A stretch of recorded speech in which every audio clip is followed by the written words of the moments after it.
할렐루야 성도 여러분 안녕하세요. 오늘 우리는 시편 53편 말씀을 통해서 하나님 나라 보석 찾기를 할 겁니다.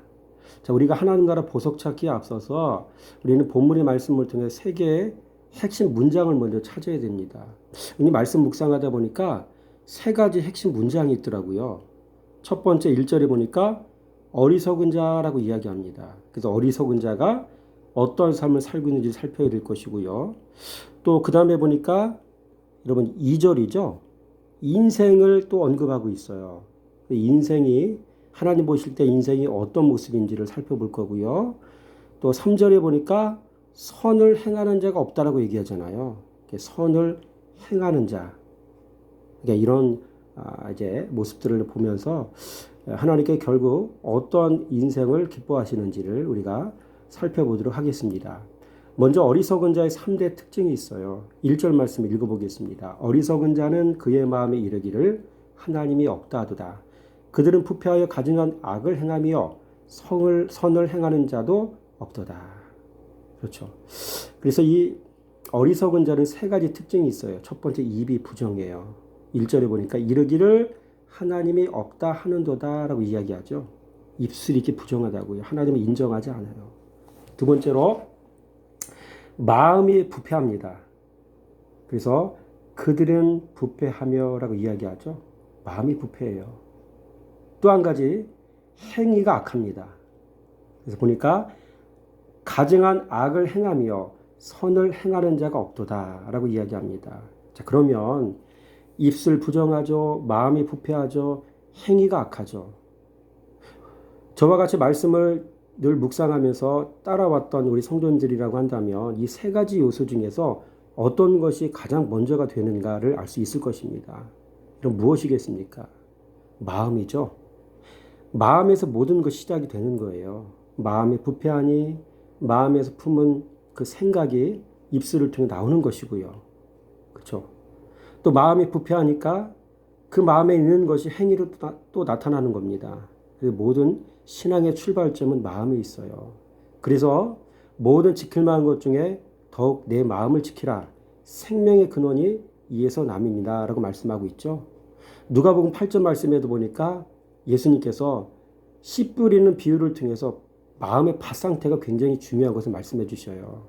그래서 주님을 따르는 참된 신앙의 성도는요. 착하고 좋은 밭 마음을 갖지 않으면 주님을 따라갈 수가 없어요. 말씀을 순종할 수가 없어요. 그래서 신앙생활은 마음밭 갈아엎는 행동이다.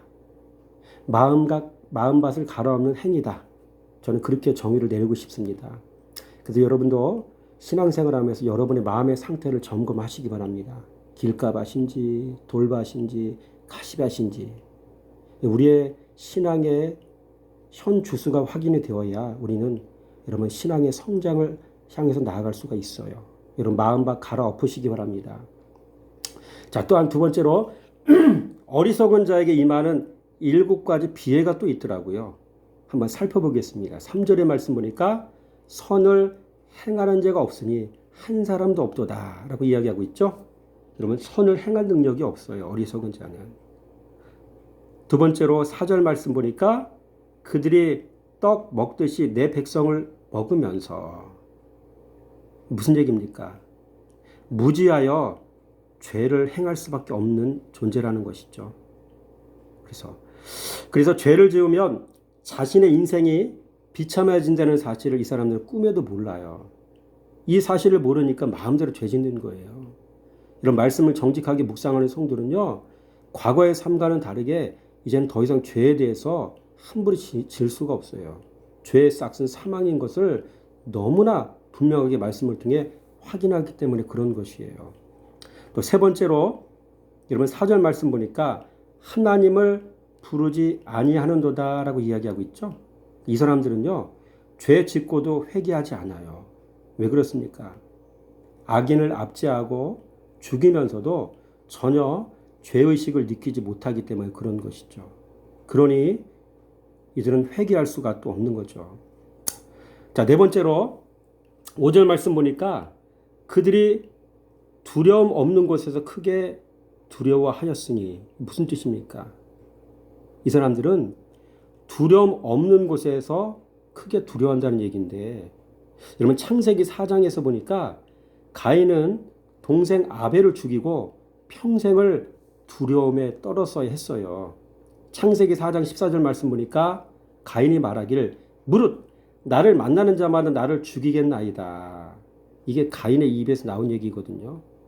여러분 가인은 죄책감으로 인해서 평생을 막연한 두려움에 사로잡혀 살았어야 될 그런 인생이었다는 얘기예요. 죄지음은 이런 죄책감에 사로잡힌 겁니다.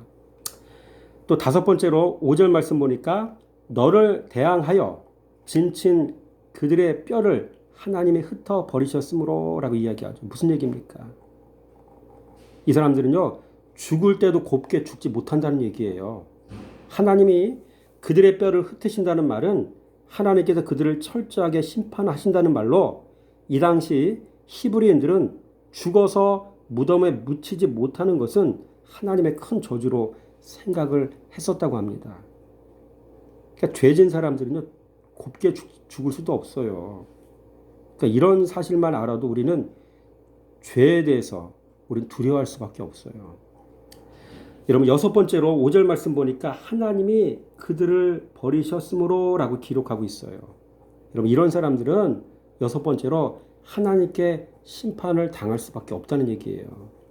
여러분 하나님의 내버려 두심은 곧 하나님의 심판인 거죠. 그래서 로마서 1장 말씀 봐도 죄진 사람들에 대해서 하나님께서 상실한 마음들을 그냥 내버려 두셨다고 했거든요. 거기서 말하는 내버려 두심이라는 얘기는 하나님의 심판을 상징하는 거예요. 그렇죠? 그러니까 이런 사람들 하나님께서 노터치 하셔요. 그냥 내버려 두시는 거죠. 마지막으로 여러분 어리석은 자의 수치는 뭐냐면 5절 말씀에 있죠. 내가 그들에게 수치를 당하게 하였도다. 수치당하는 인생이 될 수밖에 없는 거예요. 지금은 잘 나가는 것 같아도 이 어리석은 자들은요, 말도 그렇고 마음도 그렇고 행위도 그렇고 늘 어리석기 때문에, 악하기 때문에 결국 후반기에 가서 사람들에게 수치를 당할 수밖에 없다는 이야기입니다. 여러분 이런 안타까운 인생을 살지 마시기 바랍니다. 자, 그 다음에 세 번째로 하나님이 보시기에 이 땅의 인생들은 어떤 상태에 놓여 있을까요? 우리 2절 말씀 한번 읽어보겠습니다. 하나님이 하늘에서 인생을 굽어 살피사 지각이 있는 자와 하나님을 찾는 자가 있는가 보려 하신즉. 여러분 하나님이 보시기에 이 땅에는 지각 있는 자가 없다는 얘기예요. 다른 말로 무지각이라는 얘기예요. 지각이 없어요. 깨달음이 없어요. 하나님께서 눈 씻고 찾아보셨어도 이 땅에는 지각 있는 자를 찾을 수가 없으셨다는 이야기죠. 여러분 이렇게 주님 보시기에 지각 있는 자를 찾기에 참 시기한 시대를 우리가 살고 있는 거예요. 이런 말씀을 살아가는 자는 곧 지각을 가진 자예요.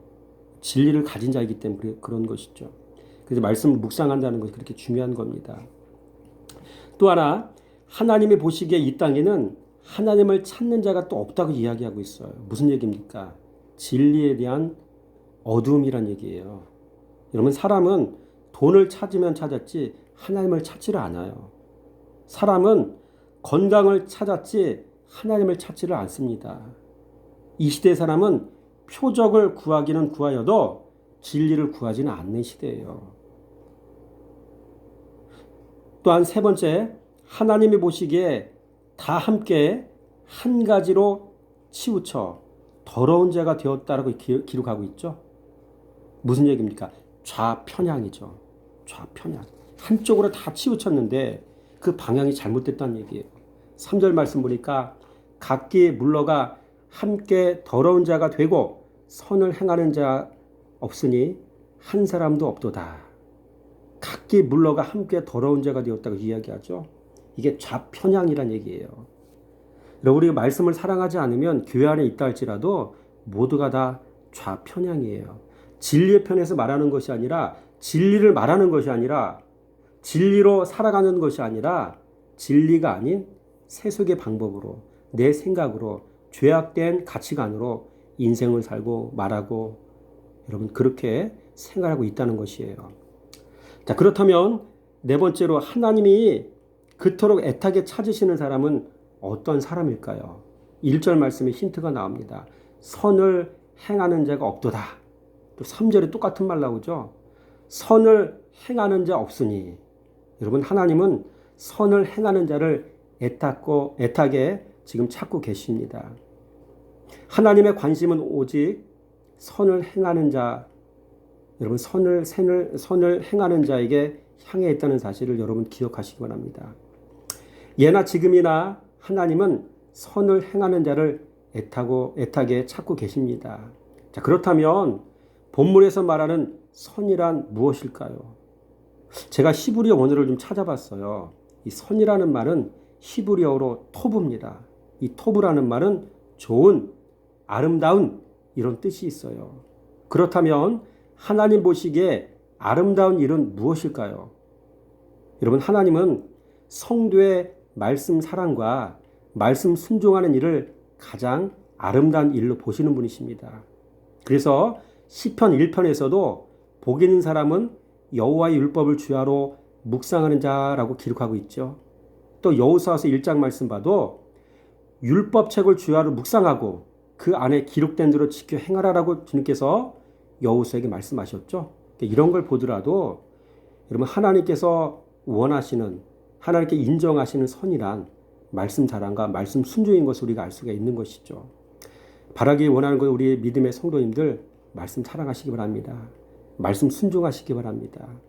그래서 말씀 사랑과 말씀 순종이 목적이 되어서 말씀 묵상하는 성도가 되시기 바랍니다. 자, 다섯 번째로, 자, 이렇게 선을 행하여 자신이 사랑한 말씀에 순종하고 고난 중에라도 인내로 결실하는 성도에게 주어지는 세 가지 복은 무엇이겠습니까? 첫째, 선을 행하여 말씀 사랑하는 성도에게는 죄를 사함받는 은혜가 임하게 되는 것이죠. 이름하여 죄 사함이죠. 6절 말씀 한번 읽어보겠습니다. 시온에서 이스라엘을 구원해 줄 자가 누구인가? 하나님의 자기 백성의 포로된 것을 돌이키실 때에 야곱이 즐거워하며 이스라엘이 기뻐하리로다. 자기 백성의 포로된 것을 돌이키실 때에. 여러분, 예수님이 하시는 메인 미니스트리, 그럼 메인 사역이 뭔 줄 아십니까? 그게 바로 죄사하는 일이라는 얘기죠. 그래서 예수님을 소개하면서 마태복음 1장 21절 말씀 보니까 아들을 낳으리니 이름을 예수라 하라. 이는 그가 자기 백성을 그들의 죄에서 구원을 자이심이라 하니라 라고 기록하고 있어요. 그가 자기 백성을 그들의 죄에서 구원할 자이심이라. 여러분, 예수 그리스도이신 말씀이 하시는 일은 말씀 사랑하는 성도를 죄에서 건져내는 일입니다. 성도는 말씀 사랑하면 제일 먼저 자신의 죄를 깨닫게 됩니다. 성도는 말씀 사랑하여 죄가 깨달아지면 이제는 죄가 싫어져요. 죄에 대해서 진저리를 내게 됩니다. 그래서 말씀 사랑하는 성도는 죄에서 점진적으로 멀어질 수밖에 없는 것입니다. 요한복음 8장 32절 말씀에 이런 말씀이 있습니다. 진리를 알지니 진리가 너희를 자유롭게 하리라. 진리신 말씀을 사랑해서 죄로부터 자유함받는 여러분의 인생이 되시기 바랍니다. 둘째로, 선을 행하여 말씀 사랑하는 성도는 주님과의 관계가 회복이 돼요. 이름하여 관계 회복입니다. 그래서 6절 말씀 보니까 자기 백성이라고 이렇게 이야기하고 있어요. 자기 백성이라고 아예 관계를 명확하게 규정해 놓으셨어요. 여러분, 12의 혈루증 앓았던 여인에게도 이 논리가 똑같이 적용이 돼요. 누가복음 8장 말씀 보세요. 이 여인은 예수님의 옷가에 손을 대기 전까지는 그냥 여자로 불려졌어요. 그러나 믿음으로 예수님의 옷가에 손을 댄 후에는 예수님의 이 여인을 가리켜 더 이상 여자라고 하지 않으셔요. 딸아, 내 믿음이 너를 구원하였느니라 라고 말씀하시면서 여자가 아니라 그냥 이제는 딸이라고 말씀해 주십니다. 이런 말씀 사랑하는 선을 행하는 성도의 삶 속에는 이와 같은 구원의 복이 임하는데 죄사함의 축복이 임하고요. 관계 회복의 축복이 임한다는 사실을 여러분 잘 기억하시기 바랍니다.